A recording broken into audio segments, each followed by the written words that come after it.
এটা ভারতের একটা চাল, নেশার মাধ্যমে আগামীর যুবকদেরকে ধ্বংস করো। এজন্য ভারতের বর্ডার দিয়ে বাংলাদেশে প্রতিদিন রাতের বেলা হাজার হাজার বোতল ফেন্সিডিল ঢুকছে, আর মায়ানমার দিয়ে ইয়াবার পিস ঢুকছে আমার দেশের যুবকদেরকে ধ্বংস করে দেওয়ার জন্য। যখন দেশের প্রয়োজনে তাদেরকে দরকার হবে তখন যেন তারা অসুস্থ হয়ে বিছানায় পড়ে থাকে।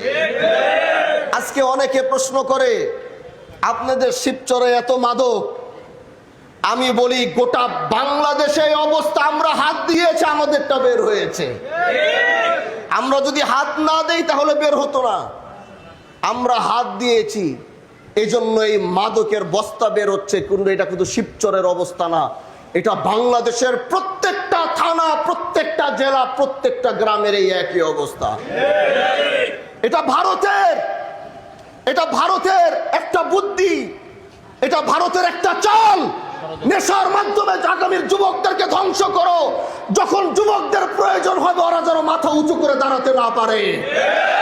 কিচ্ছু চাই না আপনাদের কাছে, শুধু আমাকে একটু সহযোগিতা করেন, আমাকে শুধু একটু আপনারা সহযোগিতা করেন। আমি বলেছি আপনারা সোচ্চার হন, ভয়কে জয় করতে হবে। আগে ভয়ের কারণে মানুষ জবান খুলতে পারে নাই, কি বলবে কি করবে। আমি বলছি আপনার কোনো ভয় নাই।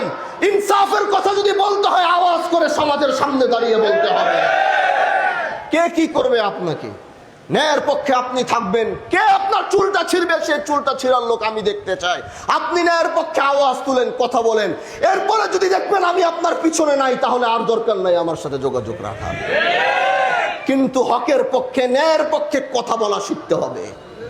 যেখানে অন্যায় দেখবেন দাঁড়িয়ে যেতে হবে, জিজ্ঞাসা করতে হবে তাকে ধরে তুমি অন্যায় করেছো কেন, তার জবাব নিতে হবে।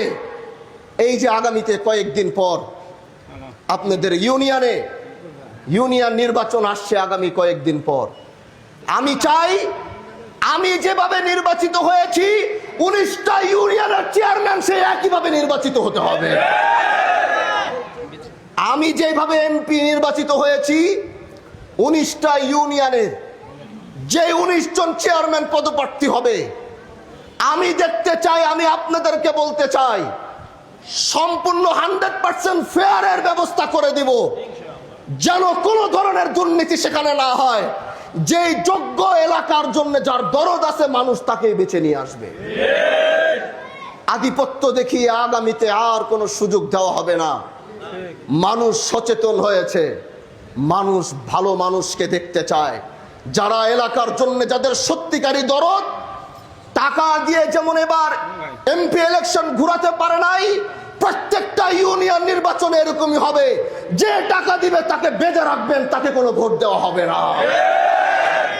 এলাকায় যে দরদ নিয়ে কাজ করবে, সে গরিবের ঘরের সন্তান হতে পারে, তার নুন আনতে গেলে পান্তা ফুরাইতে পারে, কিন্তু তার ভিতরে সদ আছে, তার ভিতরে ন্যায়নিষ্ঠা আছে, তার ভিতরে দেশের জন্য মায়া আছে, দেশের মানুষের জন্য মায়া আছে।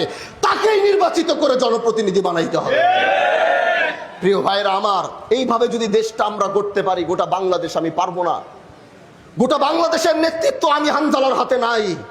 কিন্তু হ্যাঁ, শিবচর থেকে যে কয়টা কথা বলি, এই কয়টা কথা বাংলার প্রতিটা গ্রামে গিয়ে আসর হয়। শিবচর থেকে দাঁড়িয়ে যে কয়টা কথা বলি, ঢাকার প্রতিটা ওয়ার্ডে গিয়ে সেই কথাগুলোর আসর হয়। যুবকরা এরকম চায়। আজকে হয়তো এক শিবচরের নেতৃত্ব দিচ্ছি বা এক শিবচরের দায়িত্ব নিয়েছি। আল্লাহ যদি কখনো চায় হয়তো গোটা বাংলাদেশের নেতৃত্ব দেওয়ার জন্য আল্লাহ যদি চায়, তাহলে সেটা কেউ রুখে দিতে পারবে? আপনাদেরকে সাথে দরকার, পাশে দরকার। আসুন, একদিক থেকে ন্যায় এবং ইনসাফের কাজ চলবে, আরেক দিকে এলাকার উন্নয়নের কাজ চলবে। কোনোটাই ইনশাল্লাহ কমতি থাকবে না। এই টাকা সরকারি যত টাকা আসবে পাই টু পাই এলাকার মানুষকে বুঝিয়ে দিয়ে, যদি কোনোদিন যেতে হয় প্রত্যেকটা পয়সার হিসাব দিয়ে দেশের মানুষকে তারপরে যাব।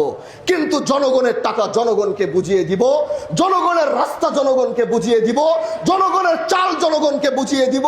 কোনো ধরনের কোনো দুর্নীতি হবে না, স্বজনপ্রীতি হবে না। যেই কথাগুলো ওখানে দাঁড়িয়ে বলল যে এখানে চাল দিয়েছি, এলাকার ছেলে থাকে 2 জন ইটালি, সে চাল পাওয়ার যোগ্য না। এটা অবশ্যই নাম এটা কাটতে হবে। আপনি বলেছেন অনেকে অনেক কিছু পাওয়ার যোগ্য, সেইগুলো আমাদের নলেজে দিতে হবে। সব তো আমাদের কাছে আসে না। আপনাদের মতো মানুষগুলো যখন এই দোষ এই ভুলগুলো আমার কাছে নিয়ে আসবে, তারপরে যদি সংশোধন না হয় তারপরে বলবেন। কোথাও আগামীতে এগুলো যেন না হয়। যার দামে চাল আসবে, যার অধিকার এই চাল খাওয়ার সেই খাবে। কেউ এটাকে অন্যভাবে নিয়ে যেতে পারবে না। এটাকে সোচ্চার থাকতে হবে। এলাকার উন্নয়নের যখন যার দরকার হবে আমার বরাবর চিঠি দিয়ে রাখবেন। যখনই যে বরাদ্দ আসবে, যখনই এলাকার জন্য যেটা প্রয়োজন হবে সরকারিভাবে, সেটাই আমি আপনার এলাকায় বুঝিয়ে দেওয়ার চেষ্টা করব।